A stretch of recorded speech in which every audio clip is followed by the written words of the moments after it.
السلام عليكم الخوت، كنتمنى كاملين تكونوا بخير.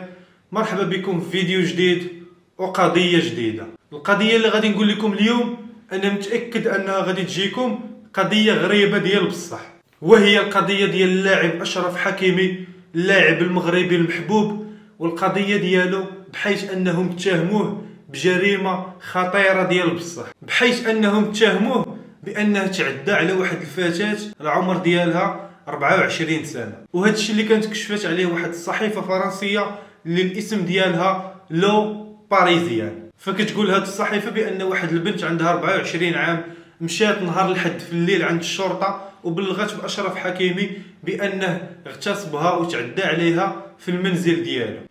صراحه ما بقينا فاهمين حتى شي حاجه في هذا الشيء هذا. فشنو وقع في هذه القضيه هذه؟ واش زعما اشرف حكيمي يكون بصح دار هذه الجريمه هذه؟ والسؤال المطروح، واش تم اعتقال اللاعب اشرف حكيمي؟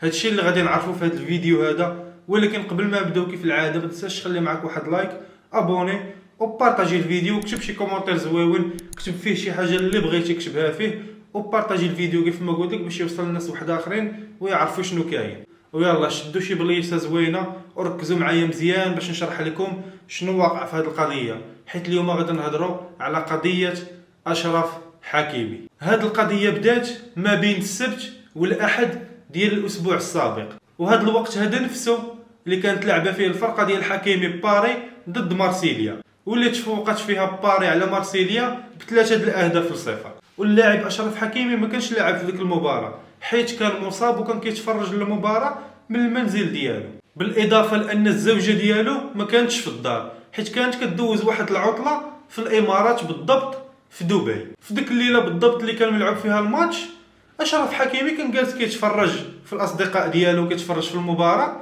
حتى شويه كيتصدم بان الصحف كاملين كيهضروا عليه وكيهضروا عليه في قضيه ديال اعتداء على فتاه. هو ما عارف حتى شي حاجه وما عارف حتى شنو واقع. الناس كلهم تفاجئوا بان واحد الصحيفه فرنسيه معروفه الاسم ديالها لو باريزيان حاطه واحد المنشور كتقول بان شي سيده مشات بلغت باشرف حكيمي بانها تعدى عليها، واضافوا بان ديك البنت ما رفعتش دعوه على اشرف حكيمي، فقط مشات عند الشرطه باش تعاود لهم شنو وقع. قالت لك بانها كانت كتواصل هي واشرف حكيمي في مواقع التواصل الاجتماعي، كانوا كيهضروا بجوج بيهم. قالت لك شويه اشرف حكيمي قال لها انا غادي نصيفط لك واحد الطوموبيل لعندك للدار باش تهزك وتجيبك لعندي للدار. قالت لك داك الشيء اللي وقع، هي بقات كتسنى الطوموبيل، جات عندها واحد الطوموبيل خاصه اللي صيفطها لها اشرف حكيمي. قالت لك ركبت هي في الطوموبيل ومشات عنده للدار. ايوا قالت لك ملي وصلت عند اشرف حكيمي للدار دخلت عنده للدار وجلست معاه. قالت لك بقاو كيدوزوا الليله بجوج حتى لشويه بان لها بلي اشرف حكيمي ولا كيدخل يخرج في الهضره، ما بقاش شخص طبيعي. قال لك وشدها وتعدى عليها وهي بالسيف باش قدات تفك راسها منه. ايوا وخرجت كتجري هربات وعيطات لشي واحد كتعرفو هو اللي جدها من الدار ديال اشرف حكيمي. ايوا قال لك واخا هي ما بلغاتش باشرف حكيمي غير مشات تعاود للبوليس شنو وقع.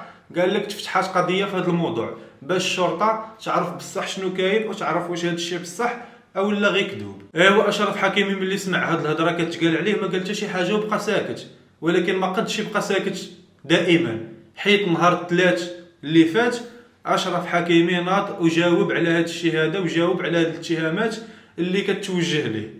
قال لهم بانه هو ما عارف حتى شي حاجه وبان هذا الشيء غير كذوب، هو ما عنده حتى علاقه في هذا الشيء. وهذا الشيء اللي وضحاته صحيفه ماركا الاسبانيه.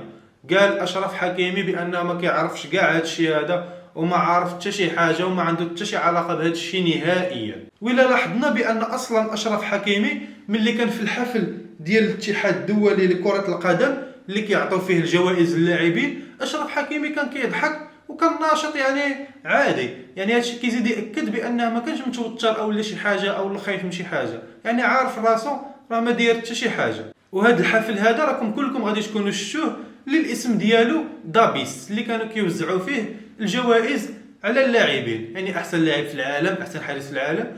اشرف حكيمي كان تما يعني وكان كيبان عادي، يعني ما بينش عليه شي حاجه ولا خايف ولا شي حاجه. داك الشيء علاش كيزيد ياكد هذا الشيء هذا بان اشرف حكيمي راه ما داير حتى شي حاجه. ما عرفتش مين نزل عليه هذا الباطل، الله اعلم. الصراحه ما بقينا فاهمين حتى شي حاجه. في الاول دازو لسعد المجرد، هانتوما كتشوفوا راه تضرب 6 سنين ديال الحبس ومازال عنده الاستئناف، ما عرفنا شنو غادي يوقع.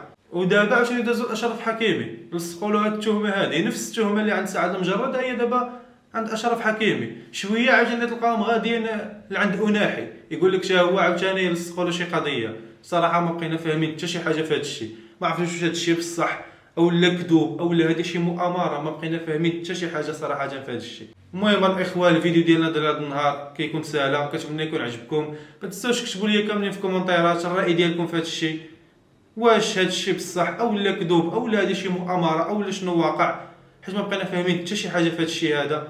كلشي يكتب في الكومنتيرات ويعطي الراي ديالو، وكنتمنى يكون عجبكم الفيديو. الا عجبكم الفيديو كيف ما قلت لكم خليو معكم واحد لايك، ابوني، بارطاجيو الفيديو، كتبوا شي كومونتير زويون حيت هادشي كيشجعني انني نزيد نحط لكم فيديوهات اكثر، وبارطاجيو الفيديو كيف ما قلت لكم باش يشوفوه ناس اكثر. كان معكم محمد الصغير، نتلاقاو في الفيديو الجاي ان شاء الله.